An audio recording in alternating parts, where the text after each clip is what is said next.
Hi guys, so this is me fulfilling God's command to many Sundays has passed. As in sa church, bring a message to disciple, to share the word.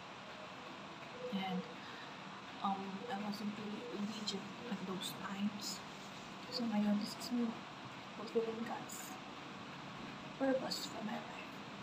Okay, so as we can see po, today, grabe yung mga tribulations, mga yung mga bagyo, lindol, lahat.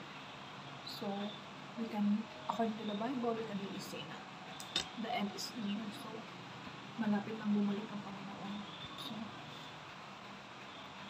ang kaaway din, which are those na pinababa ng Panginoon, time na rin sila para manlinlang ng mga tao. So, tayo as Christians, dapat double time din tayo to share the word. Right? Kasi, I believe na we are all called to share the word, of God. Okay, so, ako po being a Christian, I'm not saying na I am perfect. So, if you guys know me, you know my past, it is an open book. So, I am here to tell you na as long as mahal tayo, it's not too late. It is never too late para i-redeem ang mga sarili natin, na ayusin natin kung ano tayo, sino tayo, hindi para magyabang, no po. So, I believe na lahat ng mga nangyari sa buhay natin sa past, those will become our testimony. So, as long as andito tayo, kahit tayo hindi tayo, may chance pa. So, there is still a chance for us to change at ayusin ang mga buhay natin, okay? Romans 3:23, it says, "For all have sinned and come short of the glory of God." So, lahat po tayo ay makasalanan. Okay? Wala pong perfect, walang magaling sa atin, walang only the Lord, only Jesus. Okay, so Romans 3:10, it is written, "No one is right with God, no, not at all, as it is written, there is none righteous, no, not one." So that's Romans 3:10. So we are all sinners. Sabi dito, Job 15:16 states, "How much more abominable and filthy is man, which drinketh iniquity like water." So sinasabi siya na sa pagiging makasalanan natin, para lang tayo uminom ng tubig. Okay? Because we are all sinners. Okay, so since we are all sinners, what did God do? So, John 3:16, "For God so loved the world that He gave His one and only Son, that whoever believes in Him shall not perish but have eternal life." So, ang pinadala ni Father God is si Jesus. So, siya yung nag-sacrifice para sa mga kasalanan natin. Diba? Hindi siya makasalanan, pero isinakripisyo niya yung buhay niya para sa atin ang mga makasalanan. Wala na akong pag-asa. Diba? Parang mga ganun na thinking na wala na akong pag-asa sa lahat ng mga nagawa ko, sa lahat ng nakaraan, sa mga nasaktan ko, mga nagawa ko, wala na akong pag-asa. No po. That's the biggest lie from the devil. Okay? So the devil comes to steal, kill, and destroy. So, huwag kayong maniwala na isa maiisip yung gano'n na wala ka ng pag-asa because of what you didn't know. All heaven celebrate just for one person. Okay? Do not let the devil lie to you. Okay? And ano mangyayari pag nagpadadala tayo sa iyo? So, we will be sent to hell. Diba? Gustuhin ba natin yun? And do you think na if we do good, mga ganon, parang more of actions, we will be sent to hell? No. It is only by It is only by the grace of God that we will be sent to heaven. Okay, so from this word, all heaven celebrate just for one person. Isang tao, ikaw, na nakagawa ka ng sabihin natin yung masama or hindi tama. Diba? Praise ko, wala ka ng pag-asa, wala ganito na talaga. No po. The heaven will celebrate for you to come back to Jesus. Okay? Naalala niyo yung prodigal son, di ba? So, nung bumalik siya sa ama niya, instead na hindi siya tanggapin, palayasin siya no po. His father celebrated for his return. So, ganyan din tayo as human ng mga tao. Pag bumalik tayo sa Panginoon, magsa-celebrate ang langit, tatanggapin tayo ng Panginoon. Okay? So, huwag mawala ng pag-asa na sinner, sobra na yung nagawa mo ng po. God will accept us with sincere heart. Gusto natin lumix. This might be controversial or I don't know what will be your opinion about this. I just want you to know that tayong tao, kumbaga sa isang black na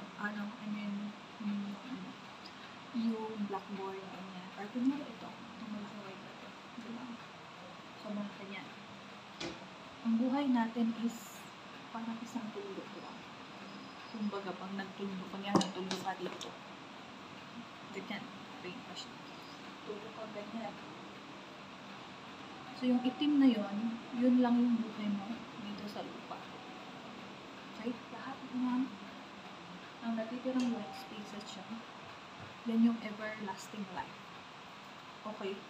So, kung sinanap tayo, hindi tayo destined para dito sa lupa. Okay? We are going to two destinations, either of the two. Okay, so walang in between. Okay? Sabi dito, Matthew 25:46, we shall go into everlasting life, and these shall go into everlasting punishment. So what is everlasting life? Of course, that's heaven. That's heaven with the Lord Jesus, angels. What is everlasting punishment? Hell. So, anong gusto mo? Everlasting life with the Lord Jesus, with God, or everlasting punishment? Of course, isipin mo, everlasting life. Just as heaven is everlasting, just as hell is everlasting. Okay. So, lifetime na yun. You can also read more verses. John 5:29, Mark 16:16, Daniel 12:2, Acts 24:15, Matthew 13:30. Dalawa lang ang destination natin. Everlasting life, everlasting punishment. Walang in between, guys. And take note, heaven is not our default destination. So, hindi tayo directly doon sa heaven. Okay. So, why am I sharing this to you guys? I mean, ilan weeks na ang months na gusto ko siyang i-share. Pero alam mo yun, parang may hesitation, ganyan. But, I feel like sa mga nangyari ngayon, may mga namamatay, may mga suicide. Gusto kong ma-emphasize sa inyo how precious our life is. And our life is only one. So, pag hindi natin inayos ang pabuhay natin, we should go to saan? Everlasting punishment. Gusto nyo ba yun?